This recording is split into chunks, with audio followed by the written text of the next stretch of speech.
গোবিন্দ আমার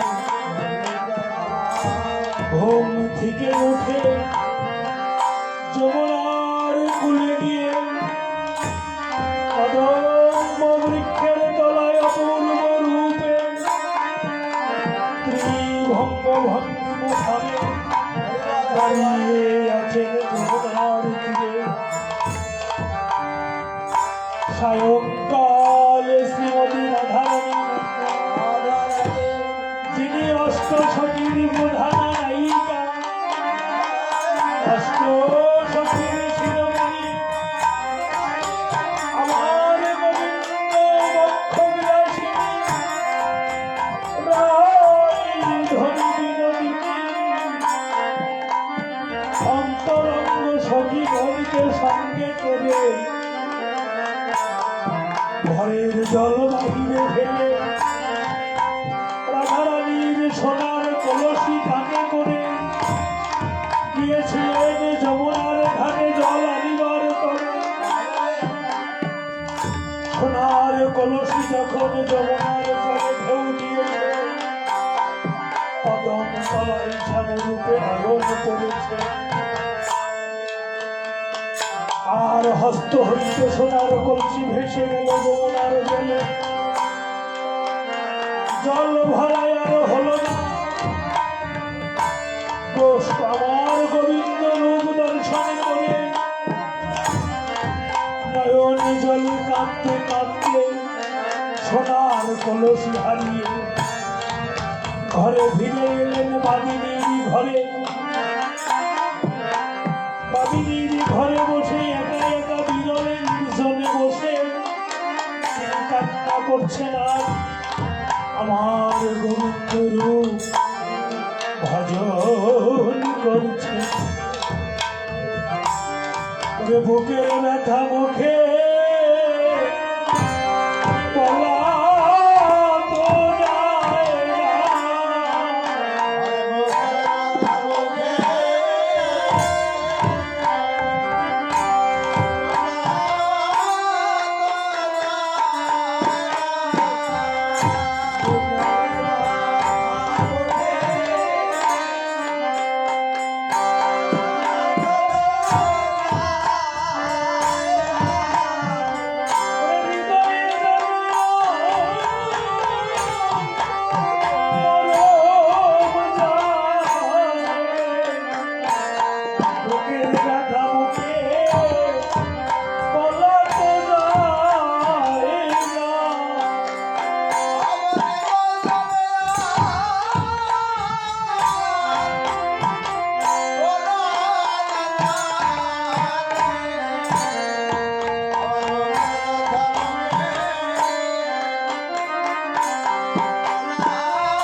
রাধারানী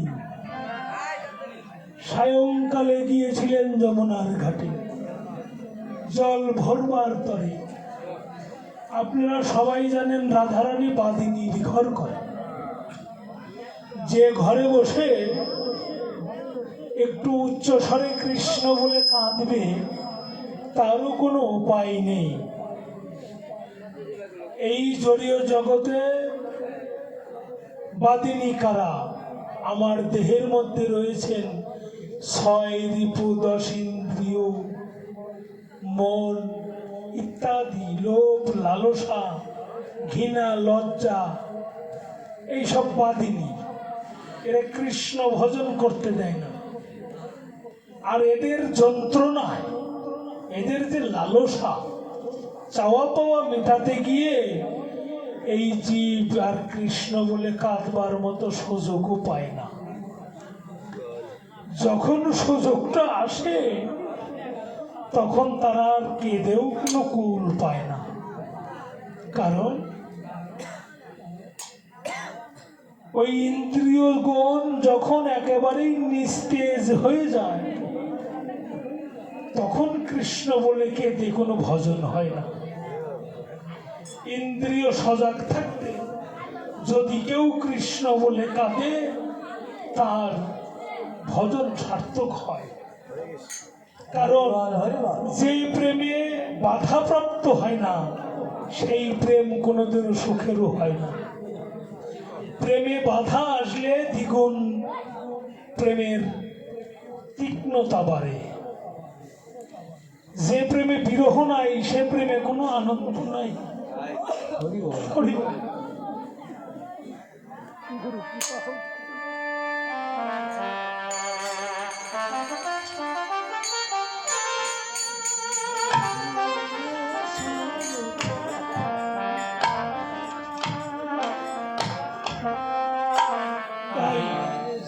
এই দেহের ইন্দ্রিয়গণ ভজন পথে যেতে দেয় না। মন্দিরেতে বসি যদি করতে নামের গান, 10 ইন্দ্রিয়ের ষড়যন্ত্রে আন সরে নেয় কান। আপনি গোবিন্দ সেবায় বসবেন, ওই বেটা ঘরে বসে বসে ষড়যন্ত্র করবে, না হয় কোনো একটা দুর্ঘটনা ঘটায় দিবে, পূজাটাই হবে না। না হয় ওই খাতে গরু লাগিয়েছে ওই দিকে মন টেনে নেবে, টাকা তোর খাতে আবার কে যেন গরু লাগায় ঘাস খাওয়াই নিয়ে গেল। এই রোগ একটার পর একটা জড়াইয়া দেয়, তার ভজন হয় না। রাধারানী জটিলা কুটিলা হামা করে তো বাইরে নয়, পদকর্তা পদের মধ্যে এমন ভাবে বুঝিয়ে গেছে, একটু ভাবলেই ভজন করলেই নিজের মধ্যেই পাওয়া যায়, বাইরে কিছুই না। যাহা কিছু আছে বিশ্ব ব্রহ্মাণ্ডে তাহা পাই দেহ ভাণ্ডে। আমাদের অন্য ধর্মের আমাদের ধর্ম অনুমতে নফস, তাই না? 5টা নফস। এই নফস যতক্ষণ দমন না হবে ততক্ষণ তাদের ইবাদত ঠিক হবে না, নিয়ত ঠিক হবে না। নামাজ পড়ুক আর সেজদা দিক আর রোজা করুক, আগে নফসের কোঠায় তালা দিতে হবে, লালসা যাতে না থাকে কোনো প্রতি। আমাদের ধর্মেও তাই রয়েছে। এই লোভ লালসা যতক্ষণ পর্যন্ত আমি নিজের আয়ত্তে না আনতে পারবো ততক্ষণ কোনো ভজন সার্থক হবে না। তাই রাধারানী বাদিনীর ঘরে এসে বসে বসে কাঁদছে। কেন? যমুনার ঘাটে গিয়ে এক অপরূপ রূপ দর্শন করে এসেছে। কি বলবে, কার কাছে বলবে, কে শুনবে তার কথা? যদি একটু কাঁদা দেখে জটিলা এসে বলবে, ও বুঝেছি, তুমি কলঙ্কিনী হয়ে গেছো, তুমি কলঙ্কিনী হয়ে গেছো, ওই কৃষ্ণের জন্য তুমি কাঁদছো। তাই জোরে কাঁদছে না, একেবারে নিরলে বসে নিজের অন্তঃপুরে নিজের রুমে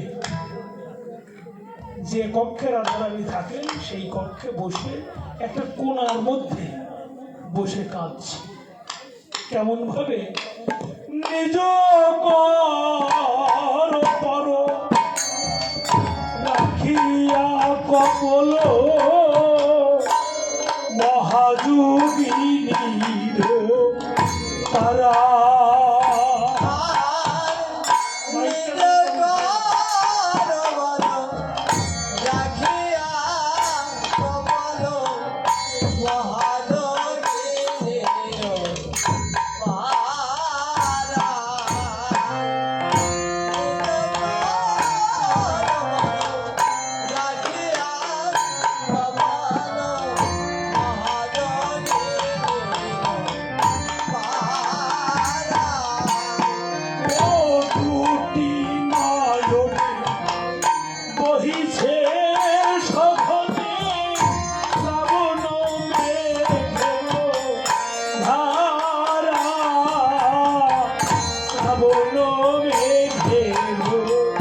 ভেসে যাই রে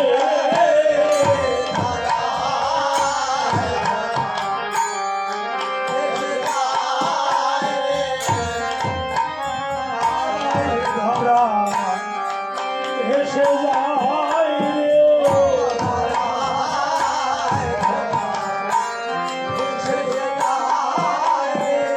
দুই নয়নে বহে ধারা ধরা ভেসে যাই রে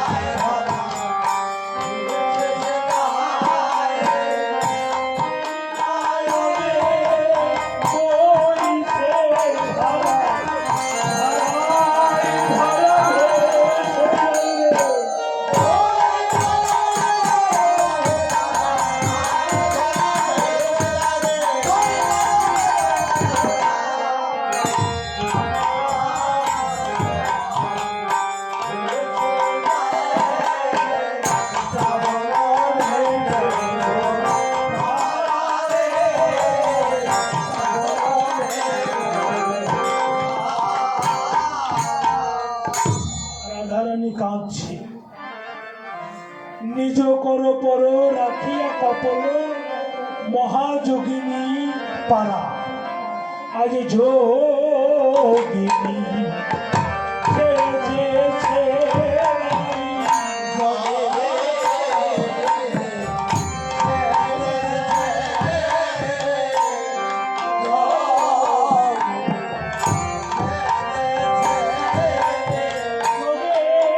মানুষ ধরবে বলে যোগিনী সেজেছে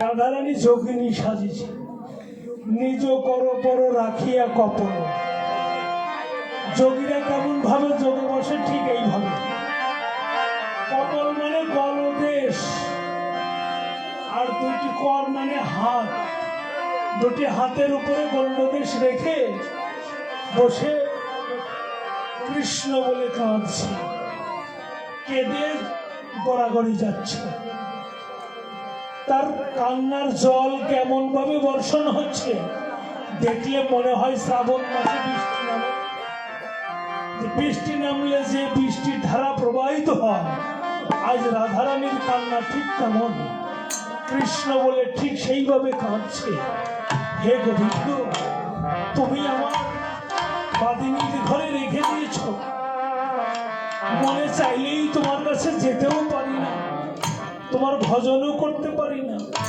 তোমার সঙ্গও করতে পারি না প্রভু তুমি সব জানো জেনে আবার কেন আমাকেই তোমার কাছে আকর্ষণ করো প্রভু আমাকে না কাঁদালে কি তোমার ভালো লাগে না আবার বলছে ভালো তুমি আমাকে যত পারো কাঁদাও আমরা সব দুঃখ সইতে পারবো কিন্তু হে গোবিন্দ তোমার যেন কোনো কষ্ট না হয় তুমি সুখে থাকো আমরা দুঃখে থাকি আমাদের কষ্ট হোক হৃদয় ভেঙে যাক টুকরো টুকরো হয়ে যাক আমাদের কোনো দুঃখ নাই প্রভু তুমি সুখী থাকো এই জগতের মানুষ কেউ তা বলে না ঠাকুর ঘরে গিয়ে বসে বলে আজ আমার ছেলের অঙ্ক পরীক্ষা, ঠাকুর অঙ্ক কয়টা যেন ভালোভাবে দিতে পারে। নিজের চাওয়ার কথা বলে, গোবিন্দ তুমি কেমন আছো, তুমি ভালো আছো না সুখে আছো, এটা ভাবে না। সাধারণ মানুষের এটাই চাওয়া। আর রাধারানী তা চাইলেন না। আমি যত কষ্টে থাকি, যত দুঃখ হোক, তাতে আমার দুঃখ নাই, প্রভু তুমি সুখে থাকো। এই কথাটা কেউ বলে না। তাই রাধারানী কেঁদে গড়াগড়ি যাচ্ছে। এদিকে ললিতা আদি সখীগণ সঙ্গে গিয়েছিল, তারাও যার যার মৃগালয়ে গিয়ে গোবিন্দ বিরহ বেদনায় কাঁদছে, সবাই ভাবে বিভোর হয়েছে। তখন ললিতা বলছে, চল যাই, একবারই গিয়ে দেখে আসি আমার রাধারানী কেমন আছে। রাধারানীও হয়তো গোবিন্দ বিরহ বেদনায় কাঁদছে, চল যাই। হেন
রাধারানীকে দেখে এমন ভাবে কাঁদছে, বলছে তোকে তো এমন ভাবে কোনোদিন কাঁদতে দেখি নাই, আজ কেন কাঁদছিস বল, তোর মনের কথা আমাদেরকে খুলে বল, কারণ আমরা তোর সখী, যদি না বলিস বুঝবো কি করে তোর মনে কিসের দুঃখ। কারণ একজনের কষ্টে আর একজন এগিয়ে আসবে, এটাই ভজন, এটাই নৈতিকতা, তার দায়িত্ব। একজন বন্ধু বিপদে পড়েছে, বন্ধুর পাশে দাঁড়ানো তার নৈতিক দায়িত্ব। বন্ধু কষ্টে আছে, এমন করে কষ্টটা দূর করা যায়, আর একজন বন্ধু তার সাথে যোগ দিয়ে চিন্তা ভাবনা করে সেখান থেকে বন্ধুকে উদ্ধার করে নিয়ে আসবে, এটাই তো সম্পৃক্ততা। বর্তমানে কিন্তু তা নাই। ভাই ভাইয়ের সঙ্গে ভালোবাসা নাই, বন্ধু বন্ধুর সাথে ভালোবাসা নাই, আত্মীয় আত্মীয়র সাথে ভালোবাসা নাই। বর্তমানে দেখবেন গুরু শিষ্যর সাথেও তেমন ভালো মিল থাকে না, মেলা আছে তাদের মিল থাকে না। কারণ যার যার স্বার্থ নিয়ে সেই চলে, তো স্বার্থের কিছু আঘাত করলেই সে ভালো নয়। তার কাজে এই জায়গাগুলো থেকে বের হয়ে আসতে হবে।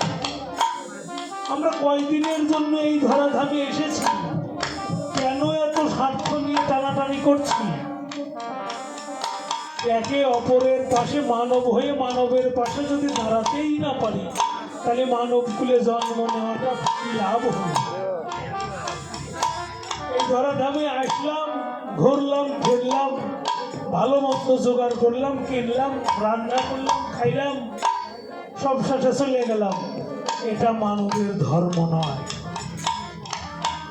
মানবের ধর্ম যার যে কষ্টে আছে তার পাশে দাঁড়িয়ে, ছোট ছোট কথা, যে কষ্টে আছে তার পাশে দাঁড়িয়ে তাকে সাহায্য করা, এটাই মানব। মানব কুলে জন্ম নিয়ে করে যাও মানুষের কাজ, অহংকারে ভজন ছেড়ে কেউ সেজো না মহারাজ। তুমি অহংকার করে মহারাজ সেজে বসে থেকো না, এই ওর কি আছে, ওর কাছে আমার যেতে হবে কেন, এটা মানবের ধর্ম নয়। বাবা বাংলার কাছে এক উকিল মশাই যায় বলছে, বাবা আপনি একটা গান লিখেছেন, এখনো সেই বৃন্দাবনে বাঁশি বাজে রে। কান্নাকাটি করে কি?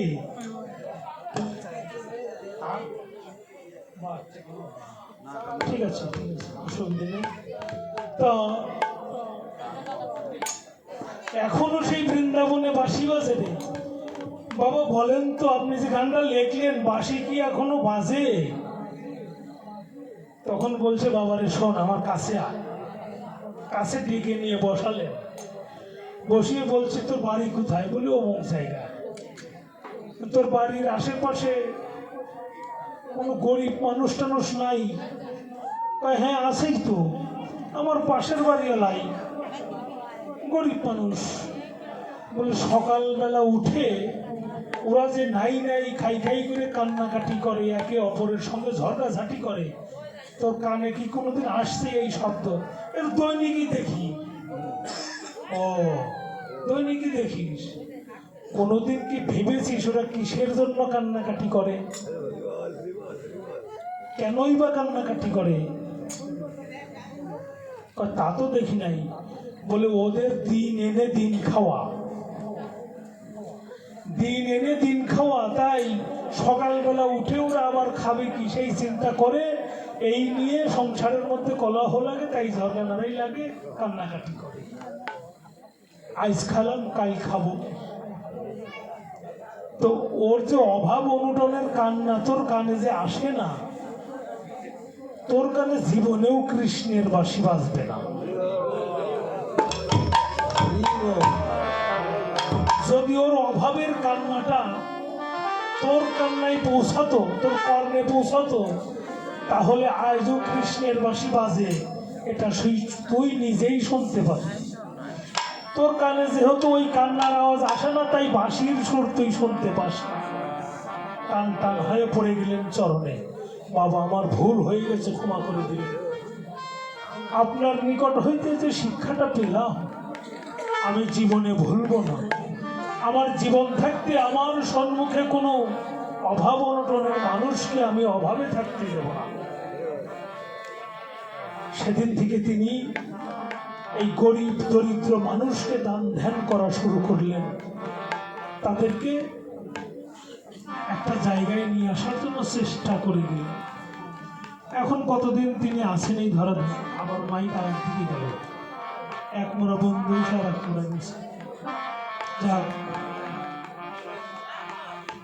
এইভাবে যদি অপরের দুঃখ বেদনা না কেউ বোঝে, তার কানে বাঁশি বাজে না। তাই সখীর বিপদের সময় সখীর পাশে এসে দাঁড়িয়েছে ললিতা আদি সখীগণ। রাধারানী, তুই এমন ভাবে কাঁদছিস, তোর কান্নায় একটা বন্যায় প্লাবিত হয়ে যাচ্ছে। যদি এমন ভাবে কাঁদতেই থাকিস, বাদিনী যদি দেখে যায়, তাহলে কি বলবে বল? কি ভাববে সে? আমাদের কাছে বল, তোর মনের দুঃখটা কিসের? কিসের কষ্ট হয়েছে? তোর দুঃখটা দূর করার চেষ্টা কর। এমন ভাবে জিজ্ঞাসা করছে, আর নিজ বাস দিয়া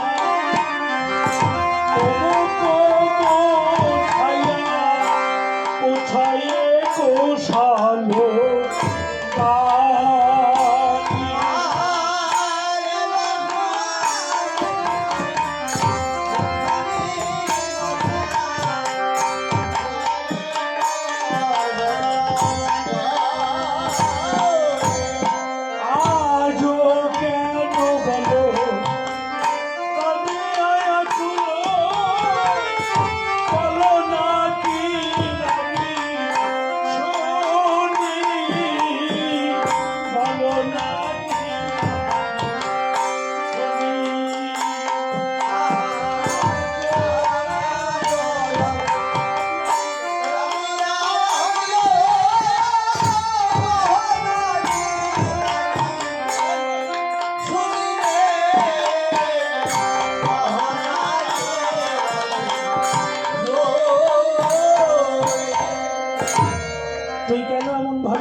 যেতে পারছে না।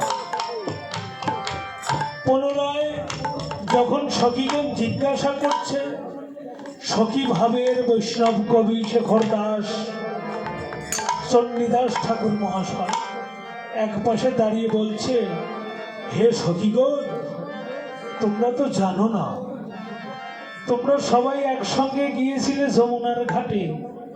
রাধারানী সেখানে একটা মূর্তি দর্শন করেছে। সেই মূর্তিতে দেখে সে ঘরে ফিরে এসে তাকে আর ভুলতে পারছে না। তাই ওই মূর্তিকে কাছে পাওয়ার জন্য কেঁদে আকুল হচ্ছে।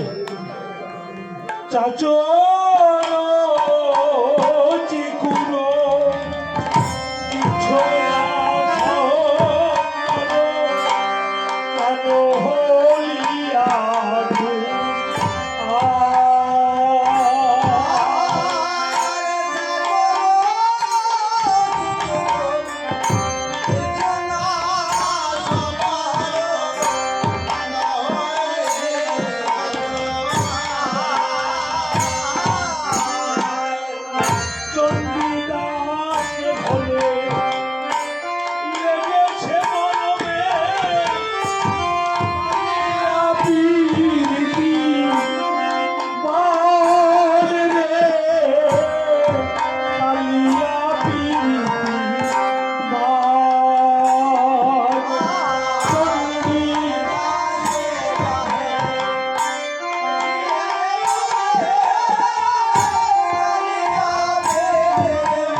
রাধে, আর কেঁদো না, একবার বলো তোমার মনের দুঃখটা কি, আমরা শুনি, দেখি তোমার দুঃখ যদি মিটাতে পারি। তোমার হৃদয়ে যে কৃষ্ণ প্রেমের বাণ ডেকেছে, তো তুমি কি দেখলে, কি বলো, কি দেখে এলে আমরা শুনি, তবে তো তার সঙ্গে যোগাযোগ করার একটা উপায় বের করা যাবে। তেমন ভাবে বলছে, শোন আমি কি দেখেছি। ওরে কি রূপ দেখিলু কালিন্দী কুলে, অতি অপরূপ কদম্ব মূলে।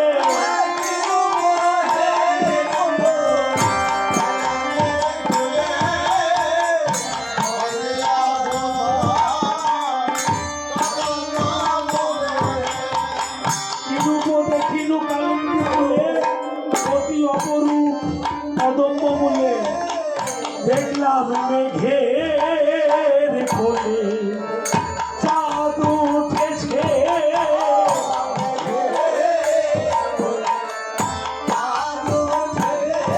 সেই চাঁদে ভুবন আলো করেছে মেঘের কোলে।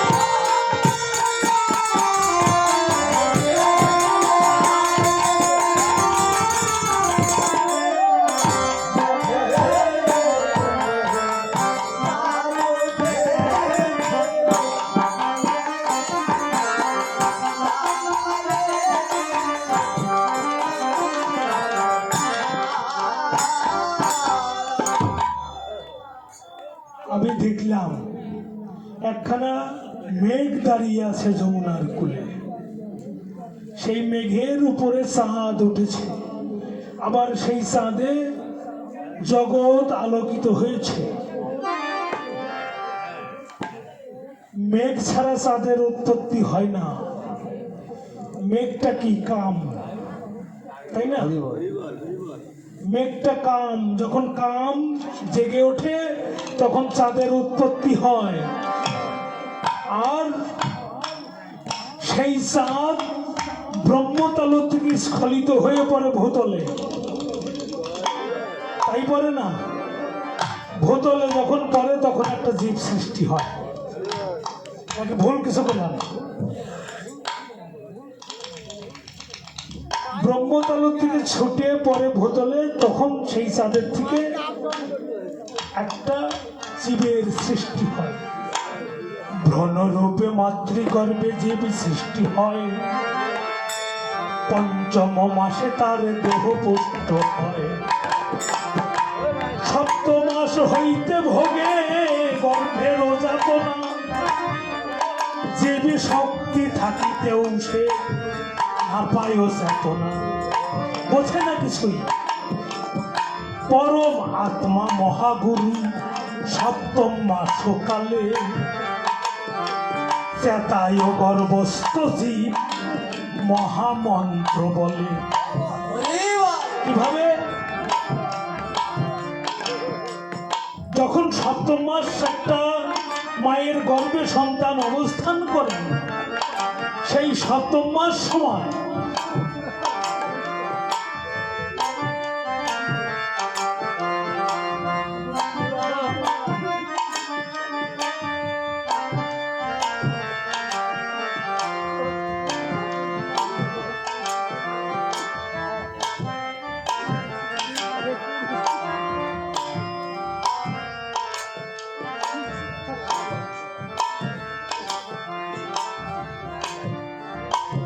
চৈতন্য পাইয়া জীব মেলিয়া নয়ন, সন্মুখে রাধা গোবিন্দ সেদিন করে দর্শন।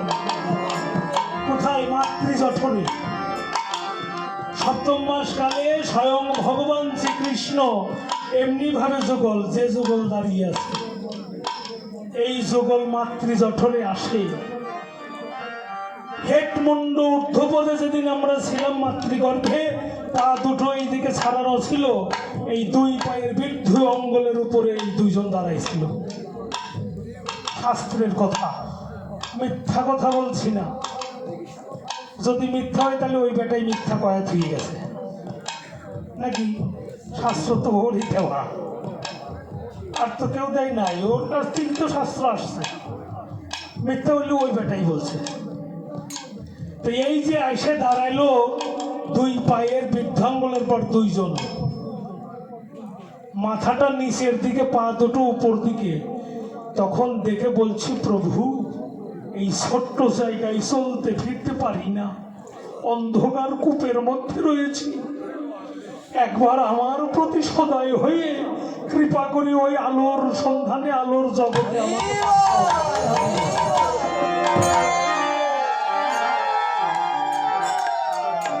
সেদিন বলেছিল, ওরে জীব, তোকে কৃপা করতেই তো আমি এসেছি, তবে আমার একটা কথা রাখবি।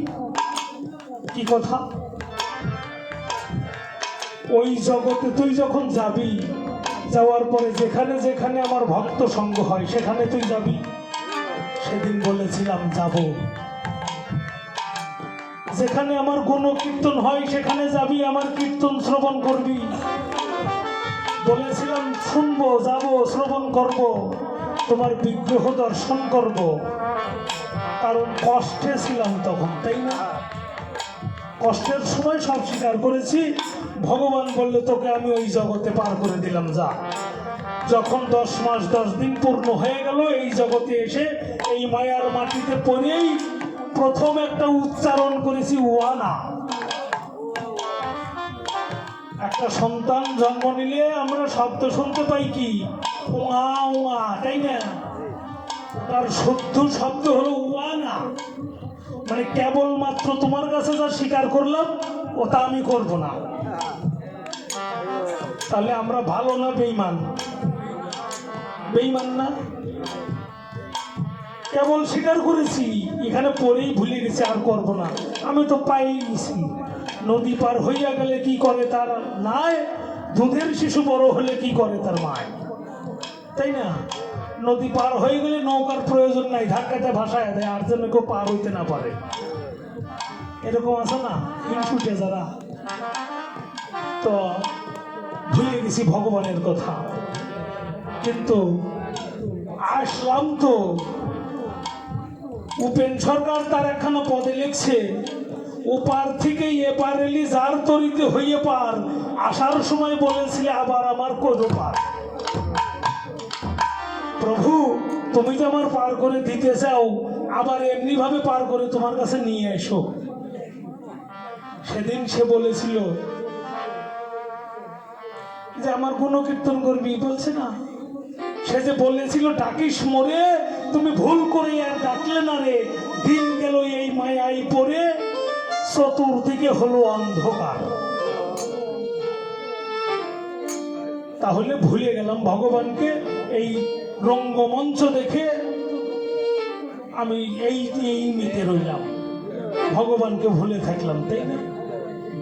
আমরা তো আসিও তাই, এই রঙ্গমঞ্চ নিয়ে আছি।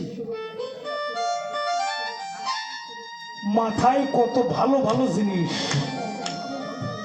আমি আজকে একটা কথা বলবই, মানে আমাদের সিরাজগঞ্জের একটা অংশ এটা, তাই না? এটাও একটা অংশ। আমাদের সিরাজগঞ্জে একটা জিনিস প্রচলন আছে, আমার অরিজিনাল বাড়ি হল সিরাজগঞ্জ না, আমার অরিজিনাল জন্মস্থান বাড়ি হলো পাবনা জেলা কাশীনাথপুর, মানে বেড়া থানার অন্তর্গত, হরিদেবপুর গ্রামের নাম, মানে শহরের ওই মোড়ের পরে, আগে ফুল বাগান করে বলতো ওই জায়গা। তো সিরাজগঞ্জে আমি 21 বছর যাবৎ অবস্থান করছি।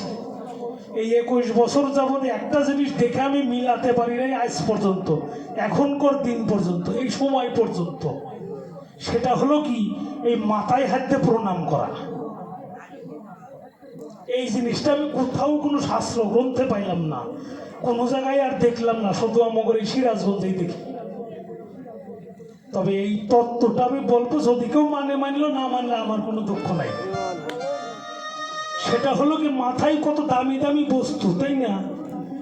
এই মাথা দিয়ে কত বড় বড় জাহাজ তৈরি করতেছে, কত বড় বড় যুদ্ধের ম্যাপ তৈরি করতেছে, তাই না?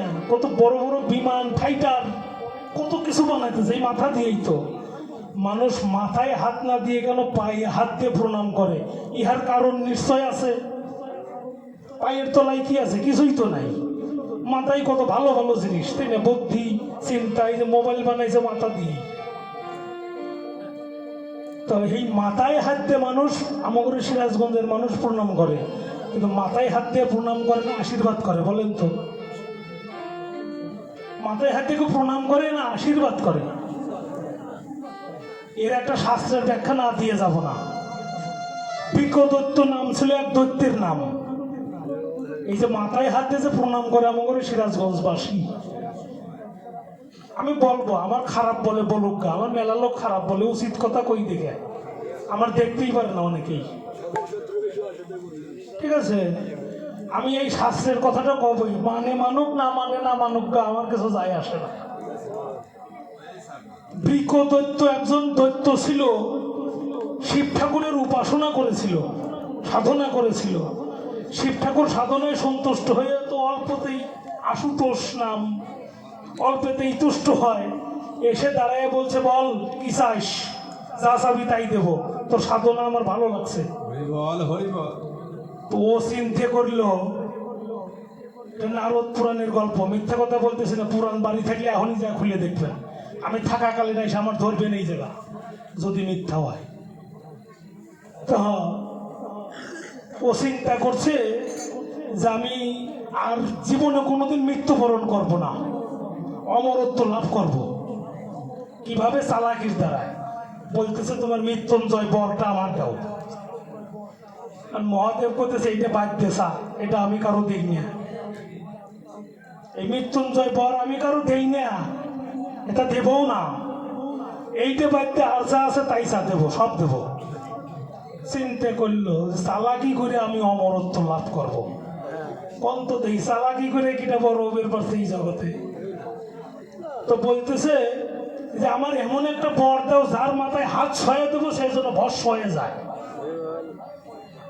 শিব ঠাকুর বলছে তথাস্তু, এই কথা বলে চলে যায়। এখন পিছন থেকে নারদ মুনি এসে করতেছে, ওই দত্ত, ওই যে বুড়ার বেটা আইছিল কি কয়ে গেল? কয় আগে আইসু দেখাই, মাথাটা আগে আগে হাত ছুয়াই, কি হবে? ভস্ম হয়ে যাবে। কেবল বর দিয়ে গেছে। কয় ও বেটা পাগল, ওই বলের বিশ্বাস নাই। বর এক্সামাইন করে দেখ আসল বর না নকল বর দিছে।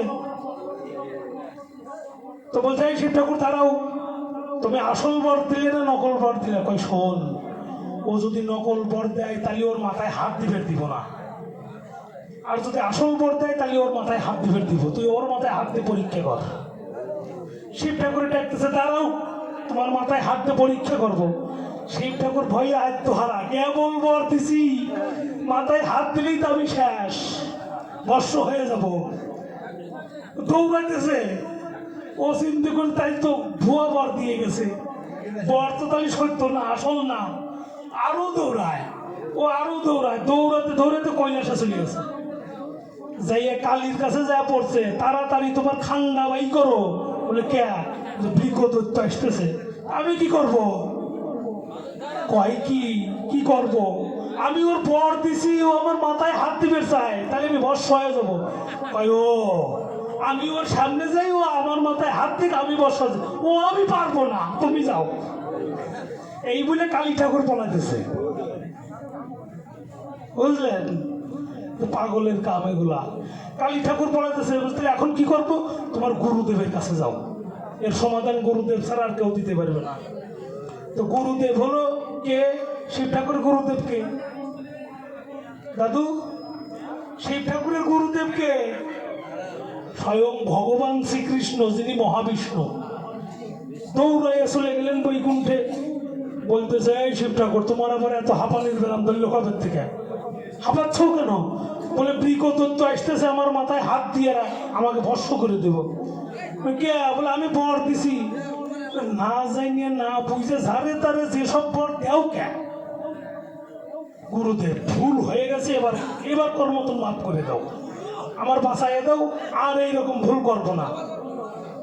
তো তখন কি করলেন? যদি কোনো শিষ্য গুরুদেবের আশ্রয় গ্রহণ করে, তাহলে সেই শিষ্যর দায়িত্ব গুরুদেব নেয় না। দীক্ষা নেওয়ার সময় কিন্তু বলে, আজ থেকে তোমার জীবনের ভার আমার, তাই বলে না? বলে গুরুদেবরা। তো গুরুদেবের আশ্রয় নিচে বলছে, তুমি দাঁড়াও, আমি দেখতেছি। তো উনি আসলেন বাইরে, এসে একটা রমণীর বেশ ধারণ করলেন। রমণীর বেশ ধারণ করে ওই বৃকদত্তর সম্মুখে দাঁড়ালেন। একেবারে ঘোমটা দিয়ে কাঁদতেছে। মেয়ে সলের কান্না দেখলে অসুর তারা, ওগরে মেয়ে সল দেখলে আর ভালো থাকে কি? কয়, এই রমণী, তোমার সুন্দর দেখতে, তুমি কাঁদো কিসের দুঃখে? কয়, এই জগতে আমার আর কেউ নাই। বলে, তোমার যদি কেউ না থাকে তাহলে আমি কি তোমার কেউ হবে পারি? মানে তোমার তো স্বামী টামি নাই, তাহলে তুমি আমার বিয়ে করবে, আমি তোমার স্বামী হতে পারি, এটা বোঝাইতেছে। তো বলতেছে, তা তো পারো, আমার একটা যে ব্রত আছে। কি? বলে, আমার সাথে নৃত্য করে, আমার ভঙ্গিমায়, আমার মুদ্রার সাথে সাথে মিলিয়ে যে নৃত্য করতে পারবে, আমি তাকে বিবাহ করবো, এটা আমার ব্রত। তাই ঠিক আছে, নৃত্য শুরু করে দাও। তো সোহাগ সাত বদল নৃত্য নাচা শুরু করে দিল। এখন প্রথমে কোমরে হাত, তারপরে এনে হাত, পেটে হাত, নাকে হাত, মুখে হাত দিতে দিতে ওই মহাবিষ্ণু ফস করে নিজের মাথায় হাত দিছে। ওই বৃকদত্ত ও নিজের মাথায় যেই হাত দিছে, নিজেই ভস্ম হয়ে গেছে। তাই বোঝেন, মাথায় হাত দিয়ে প্রণাম করলে কি হয়? আশীর্বাদ করে না ভস্ম করে? কন্ত দিই, মাথায় হাত দিয়ে কখনো প্রণাম হয় না। প্রণাম হলো চরণে। কারণ ওই যে চরণের উপরে এসে রাধা গোবিন্দ দাঁড়ালেন, ওই চরণখানা শোধন করে দিলেন যে এই চরণ যে পরশ করবে আমার সঙ্গ লাভ একমাত্র সেই করতে পারবে।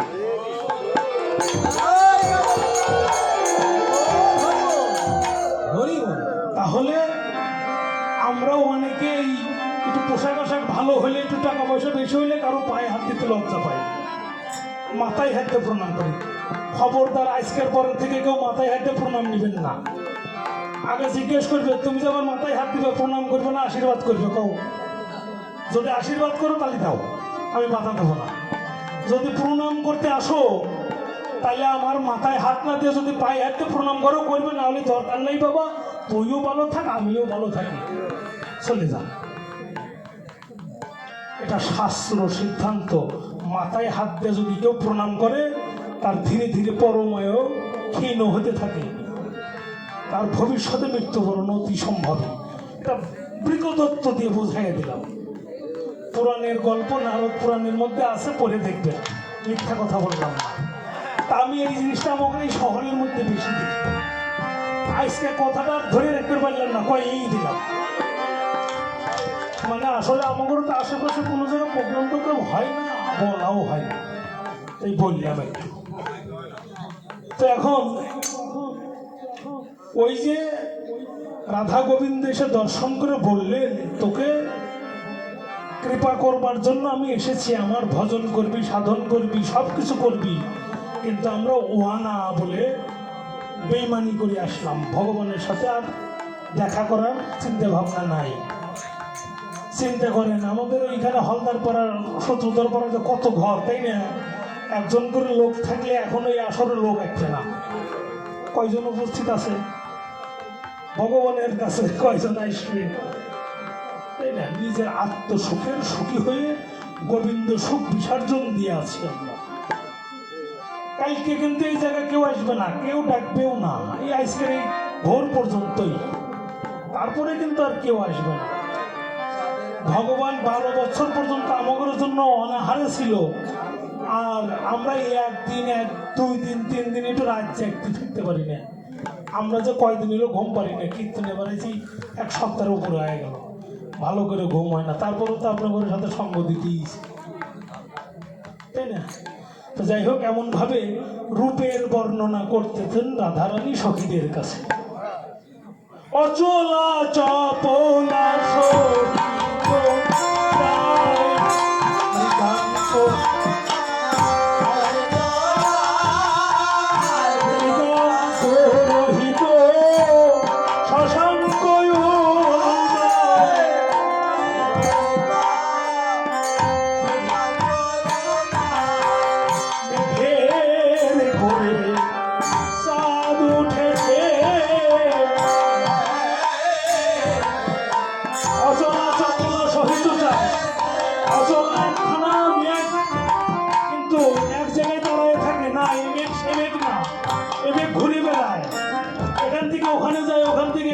ঘুরছে, মেঘ দাঁড়াইয়ে নয়। আবার তাহার উপরে 2টা চাঁদ, মৃগাঙ্ক চাঁদ, শশাঙ্ক চাঁদ। বলেন তো প্রাকৃতিক জগতে কয়টা চাঁদ আছে? একটাই তো চাঁদ, 2টো হলো কি করে? আমি যদি বলি চাঁদ একটা নয়, 24.5টা, মেনে নেবেন কি কেউ? মানবেন না, মানবেন না। কেন মানবেন না? এই যে দাদু বলছে কথাটা, আমি বলতে চাইছিলাম, দাদু বলছে আকাশে একটি চাঁদ ভুবন আলো করে, মানব দেহে 24.5 চাঁদ, তবু থাকে অন্ধকারে। ওই যে জানেন না দেখি মানবেন না, এই জন্যই তো অন্ধকারেই থাকবে। 24.5 চন্দ্র এই মানব দেহের মধ্যে। আর গোবিন্দের কপালে 2টা চাঁদ। কি চাঁদ জানেন? 2টা চাঁদ না, মৃগাঙ্ক চাঁদ, শশাঙ্ক চাঁদ। 2টার অর্থই একই, কিন্তু বস্তু আলাদা 2টা। একটা ওই যে গোষ্ঠে যাবার সময় মা যশোদা গোময়ের ফোঁটা দিয়েছিল কপালে, দূর হইতে দেখা যাচ্ছে যে একটা চাঁদের উদয় হয়েছে। আর একটা চাঁদ গোবিন্দের কপালে চন্দনের ফোঁটা থাকে, জল জল করছে চন্দনের ফোঁটা, ওটাও দেখে মনে হচ্ছে চাঁদ। তাই বৈষ্ণব কবি বললেন মৃগাঙ্ক শশাঙ্ক সহিত, মৃগাঙ্ক সহিত শশাঙ্ক উদয়। তাহার উপরে আবার একখানা ময়ূর নৃত্য করছে। এমনি ভাবে রূপের বর্ণনা করতে করতে রাধারানী বলল, দেখ আমার এই অল্প বয়সের মধ্যে আমি এত যদি চিন্তা করে যাই আমি পাগল হয়ে যাব, তাই আর আমি এত চিন্তা করতে চাই না। ওরে অল্প বয়স মোর শ্যামরসে জড় জড়,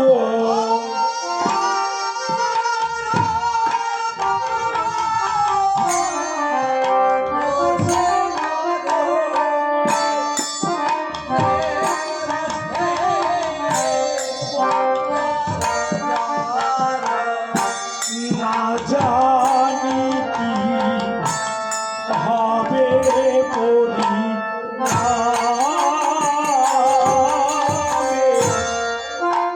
সখী রে, না জানি কি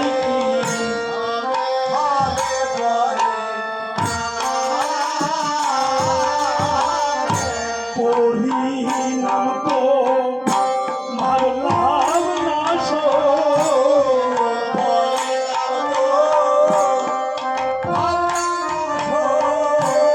এই বয়সে এমন হলাম, পরিণাম তো ভাবলাম না সো।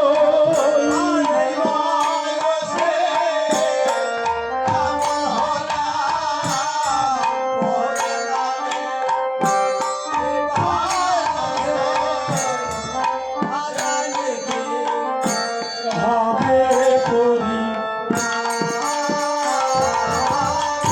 ভ্রমে দেবী রায়ে আঁকি, সঙ্গে কেউ তো নাহি দেখি,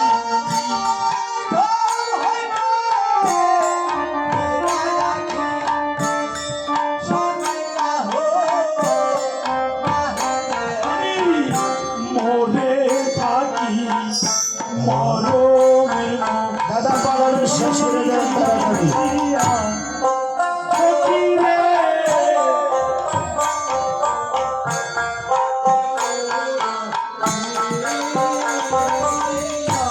আমি মরমে মরিয়া থাকি,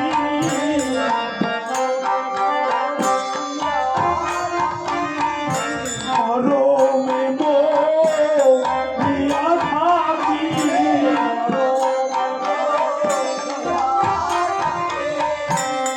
সঙ্গে কেউ তো নাহি দেখি, মরমে মরিয়া থাকি।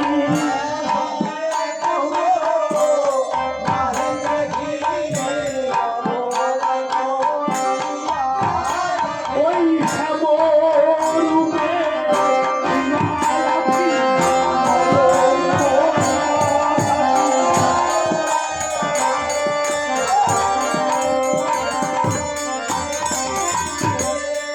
সখী রে, আমার এমন দশা হয়েছে, আমি যদি পথ দিয়ে হেঁটে যাই আমার মনে হয় আমার পিছনে কেউ আসছে, আমি তাকায় দেখি কেউ নাই।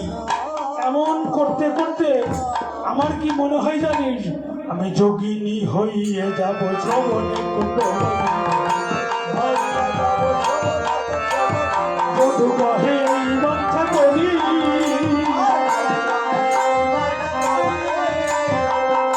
আমি কৃষ্ণ নামের দোল করিব,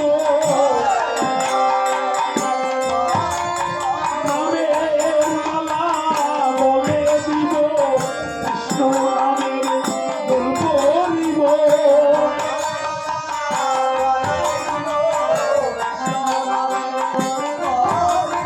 নামের মালা বলে দিব, কৃষ্ণ নামের দোল করিব।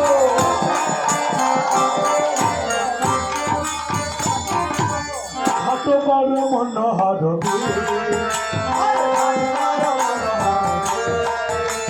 সময় হইল আসি বাজিব ধৈর্য না রইবে,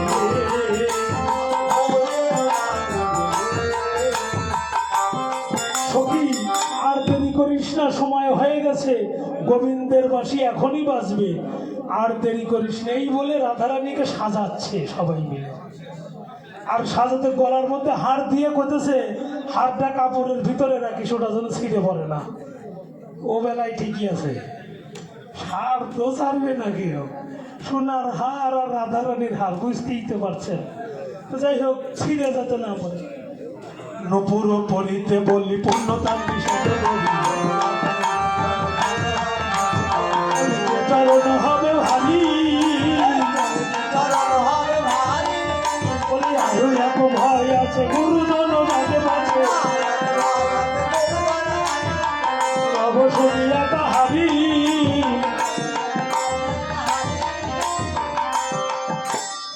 নূপুর যে পড়বি আর একটা ভয় আছে, তোর নূপুরের ধ্বনি তো সাংঘাতিক। যদি গুরুজন ঘুমাইছে এখন নূপুরের ধ্বনি শুনে জায়গায় যায় ধরা পড়ে যাব, যাইতে পারবো না গোবিন্দ দর্শনে। তা এই কথাগুলি শুনে বিশাখা একেবারে হেসে কুটুপুটু হয়ে পড়ছে। এখন হাসলে পরে তো শব্দ আরো বেশি হয়। তখন কি করছে, ললিতা একটা তাম্বুল ছিল ওখানে গোবিন্দ সেবার জন্য রাখছে, তাম্বুলটা নিয়ে দুটির মুখের মধ্যে দিয়ে দিছে যাতে ওর আর না হাস আসে, ধরা পড়ে যাও তো। তাহলে তাম্বুল মুখের মধ্যে দিয়ে দিছে। এইভাবে সখী শনি রূপের কথা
গোবিন্দ দর্শনে গেলে গোবিন্দ ভজনের জন্য সেবার কিছু উপকরণ তো নিবেনি।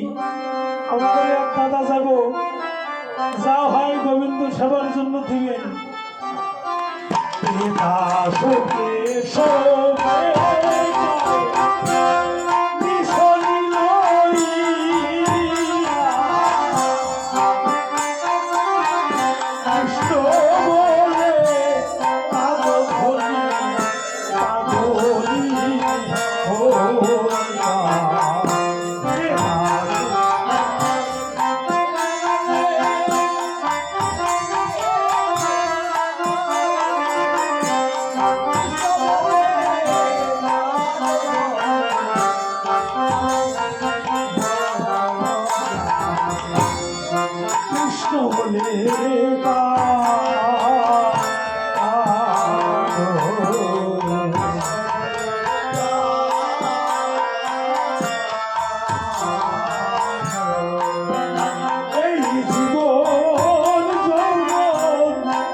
কৃষ্ণ ঘর। ওম শান্তি, ওম শান্তি, ওম শান্তি। ওম জগতের শান্তি, বিশ্বের শান্তি, এই গ্রামবাসীর শান্তি, কমিটির দাদাদের সবার শান্তি হোক, জগতের সকলের জীবন সুখময় হোক, সবাই আনন্দে কাটাক। আবার এমনি করে যেন প্রত্যেক বছর আমাদের কমিটির দাদারা এমনি সাধুর বাজার লাগাতে পারে। আপনারা যারা উপস্থিত আছেন সবাই এদেরকে আশীর্বাদ করে যাবেন, এদের যেন কোনো আঙ্গুল স্পর্শ না করে।